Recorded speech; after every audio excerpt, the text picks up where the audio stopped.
दोस्तों आज चाइना का वुहान शहर सुर्खियों में बना हुआ है।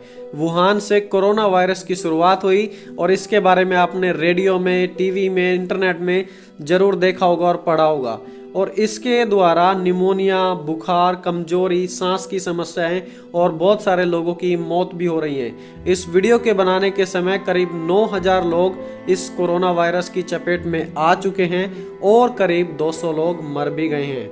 अब यह वायरस दुनिया भर में फैलता जा रहा है और बहुत सारे लोगों की जान लेता जा रहा है। अब आप सोचेंगे कि भाई यह तो एक खबर है और इसका बाइबल से क्या लेना देना है। आप तो बाइबल के संदेश बनाते हैं, तो फिर आज वायरस की जानकारी कैसे दे रहे हैं?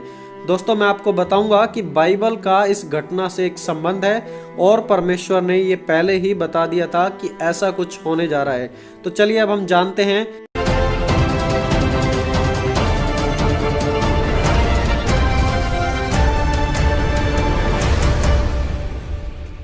दोस्तों वुहान शहर जहां से इस वायरस की शुरुआत हुई उसकी आबादी करीब 11 मिलियन की है, जो कि एक बहुत बड़ा नंबर है।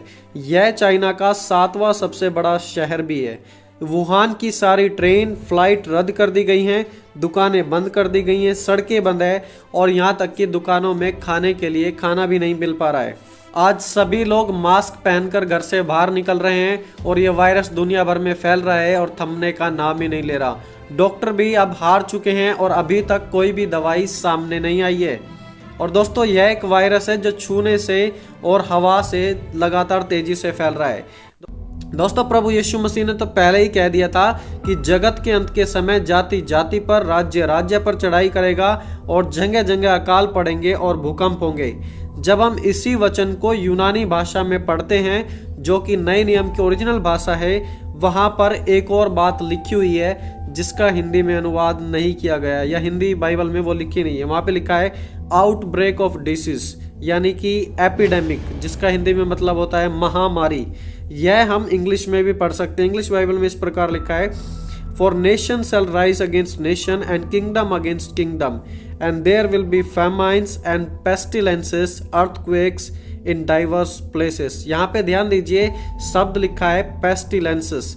पेस्टिलेंसेस ये वही शब्द है जो पुराने नियम में जब यहोवा परमेश्वर ने मिस्रियों और फिरौन के ऊपर जब 10 प्रकार की महामारी भेजी थी, उस समय वही शब्द पेस्टिलेंसेस का पुराने नियम में इस्तेमाल किया गया था। जिसका मतलब है कि बाइबल बात करती है कि अंत के समय में बहुत सारी महामारियां होंगी, जैसे कि कोरोना वायरस। दोस्तों इस कोरोना वायरस की शुरुआत सांप और चमगादड़ से हुई। वैज्ञानिकों ने और डॉक्टर्स ने जब मिलकर मरीजों का इलाज किया, उनके कुछ ब्लड सैंपल्स लिए, तो पाया गया कि 96% वायरस जो उन मरीजों में है, 96% उनका वायरस चमगादड़ में से आया है। इससे पहले हम जानते हैं कि सन 2013 और 2016 में अबोला वायरस भी अफ्रीका में फैला था, जिससे 11000 लोग मर गए थे और यह वायरस भी चमगादड़ के द्वारा ही फैला था। दोस्तों ऐसे दावे भी किए जा रहे हैं कि यह कोरोना वायरस वुहान की सी फूड बाजार से शुरू हुआ, जब कुछ लोगों ने चमगादड़ का सूप बनाकर वहां से पिया। और चाइना में चमगादड़ के सूप को ज्यादा अच्छा माना जाता है, इसलिए कुछ लोगों ने यह सूप ज्यादा पिया और चमगादड़ का वायरस उनके अंदर आ गया। और ऐसे ही दूसरे कुछ लोगों ने सांप का सूप भी पिया और इस प्रकार ये वायरस उनके अंदर चला गया। दोस्तों साधारण रूप से तो ये वायरस इंसान के अंदर नहीं आता, लेकिन जब हम चमगादड़ और सांप जैसी चीज़ों को अपने अंदर ले लेंगे, यानी कि उन्हें खा लेंगे, तो ऐसे वायरस को हम इनवाइट कर रहे हैं कि आप हमारे जीवन में आइए। और इसी प्रकार यह वायरस चाइनीज लोगों के अंदर आ गया और इस प्रकार के इन्फेक्शन और वायरस फैलने लगे। दोस्तों परमेश्वर ने पहले ही कह दिया था, हम पढ़ते हैं लेव्य व्यवस्था उसका 11 अध्याय और व्यवस्था विवरण उसका 14 अध्याय। वहां पर परमेश्वर ने साफ साफ बता दिया था कि इंसान को क्या खाना है और क्या नहीं खाना। लेव्य व्यवस्था उसका 11 अध्याय 13 से 19 में लिखा है, परमेश्वर ने आज्ञा दी कि तुम ना तो बाज को, ना चील को, ना उल्लू को, ना बगुले को। और जब हम 19 वचन के अंत में पढ़ते हैं, वहां पर लिखता है कि तुम चमगादड़ को भी ना खाना। जी हाँ, वहां साफ साफ लिखा है कि तुम चमगादड़ को ना खाना।